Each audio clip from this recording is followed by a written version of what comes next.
In today's video, I'm going to teach you OBS Studio, how to play a video, OBS Studio tutorial, how to use OBS guidance settings. Let's get started by launching OBS Studio.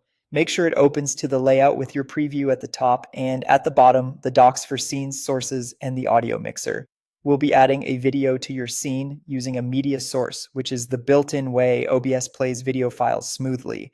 Look down to the sources doc and click the plus button. From the list, choose media source. A small window will appear asking for a name.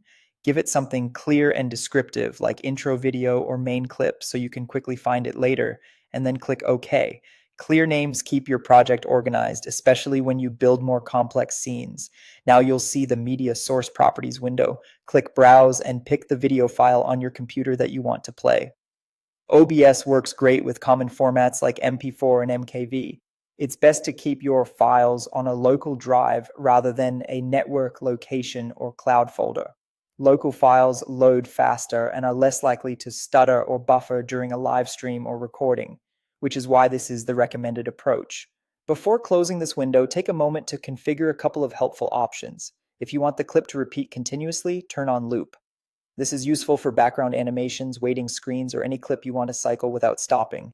Next, enable restart playback when source becomes active. With this on, every time you switch to the scene that contains this source, the video starts from the beginning, which is perfect for intros and stingers, so they always hit right on cue. Click OK to add the source. You should now see the video in your preview with a red outline. If it's not the right size, click and drag the corners to scale it while keeping its aspect ratio, and drag inside the frame to position it precisely. Take care not to stretch it unevenly, as that can distort the image. Check the audio mixer to make sure the video's sound isn't overpowering. Watch the meter for the media source and aim to keep peaks below the red. If it's too loud, lower the volume slider. If it's too quiet, raise it until it sits comfortably with your microphone and other audio.